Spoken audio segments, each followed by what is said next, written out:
Five on Your Sideline is sponsored by Side and Stricker Nobi John Deere.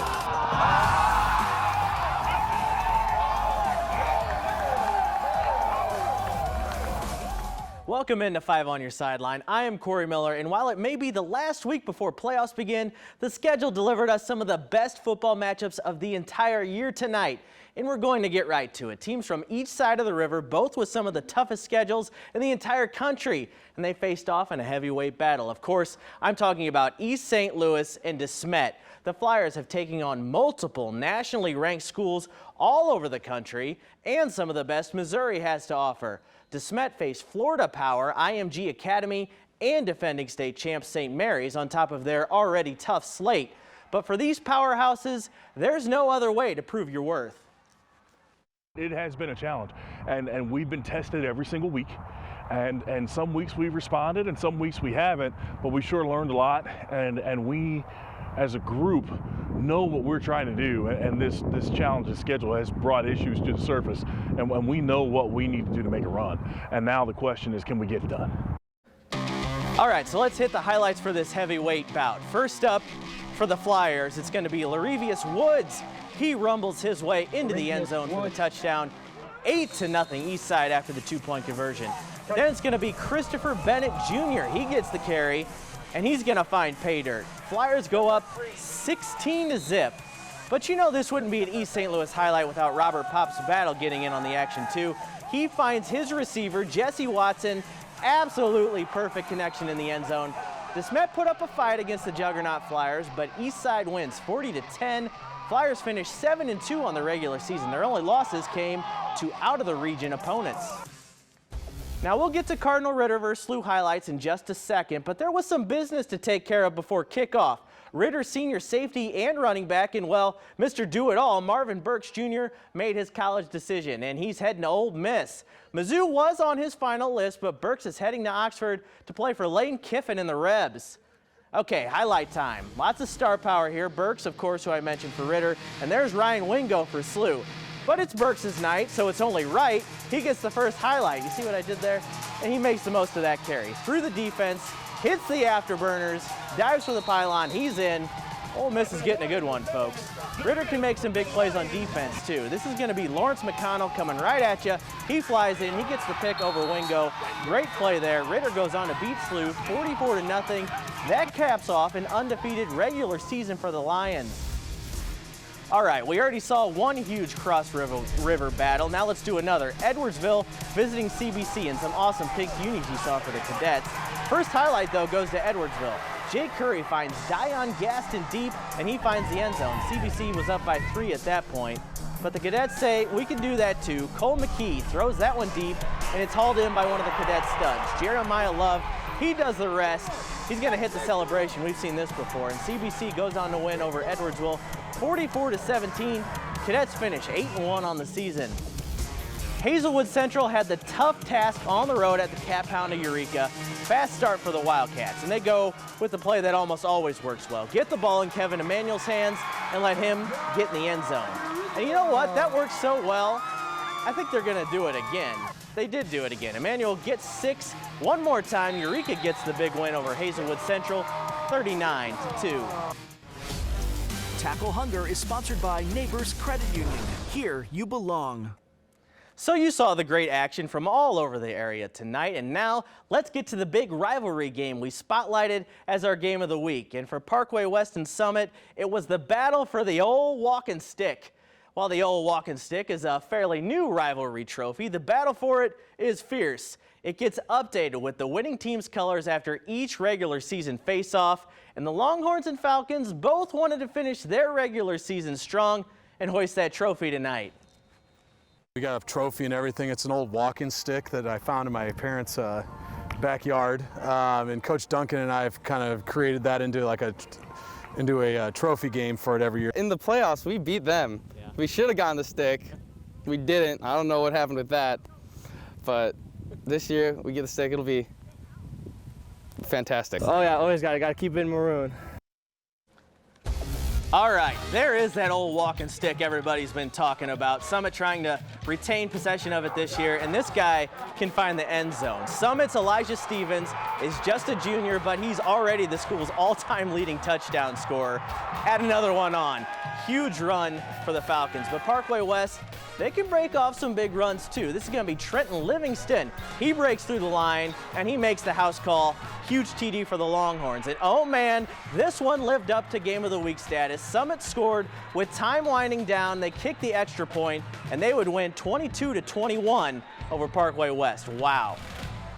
All right, let's check in on our tackle hunger numbers for the week. Shout out to Rockwood Summit, who came out on top this week, collecting 997 pounds of food for Operation Food Search. Together, the two schools collected enough food to provide quality nutrition to 276 people for a day.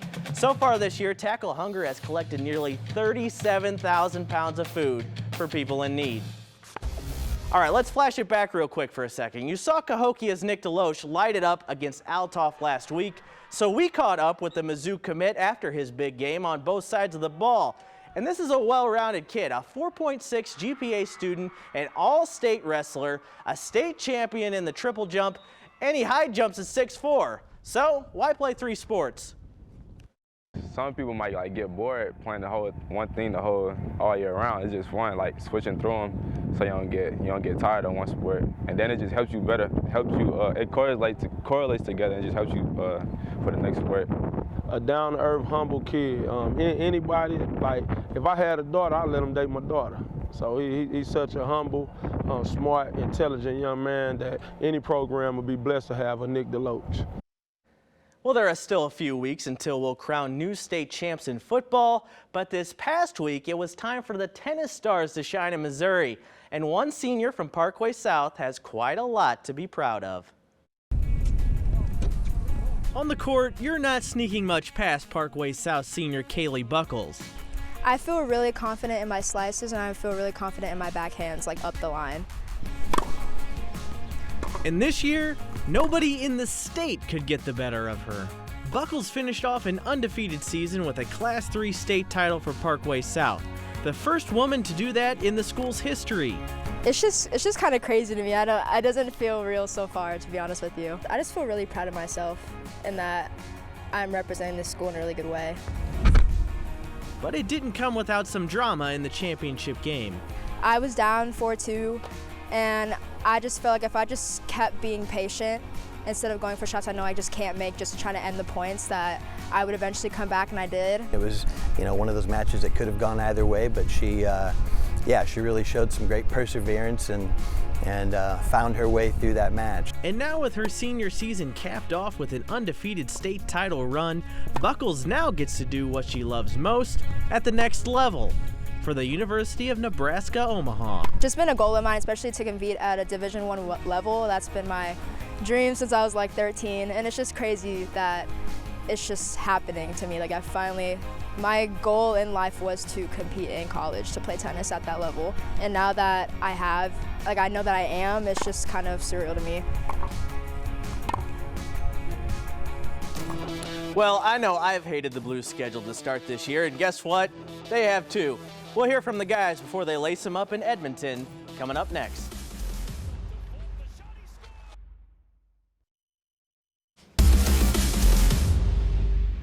Well, the good news for the Blues is that they're the last undefeated team in hockey. The bad news is they've only played 2 games in this weird early schedule where some teams have played as many as 6. Game 3 for the Blues is tomorrow in Edmonton. Now the note may be 2-0, but it hasn't always been pretty, especially with the blown lead in Seattle Wednesday night. But the team and head coach Craig Berube like the intensity of practices to get them ready for when this weird schedule finally delivers them a game. Obviously, there's mental mistakes that you need to fix, taking care of the puck and managing the puck better. And then, but yeah, you're right. I think it comes with reps, just playing games. And, once we get into the swing of things here, I think we'll start to hammer down our details better and, our identity. And, we're building on it. It's still early and, was a bit of a bump in the road last game, but snuck away with 2 points and got to regroup and refocus on Edmonton. It's good practice, good intensity. I thought we were out there for probably 40 minutes or something, but, real good intensity. I thought guys were dialed in, and that's going to be important. We're going to have to play a real solid hockey game tomorrow. And have we got a treat for you on Sports Plus this Sunday? 2 members of the inaugural Blues Hall of Fame class sit down with our Frank Cusimano to share some classic stories. 2 number 7s, Red Berenson and Gary Unger, on Sports Plus Sunday night after football. You will not want to miss that. All right, it's homecoming weekend at the birthplace of homecoming tomorrow in Columbia. But even with lowly Vandy on deck, nothing's a given in the SEC. We'll check in with the Tigers coming up next.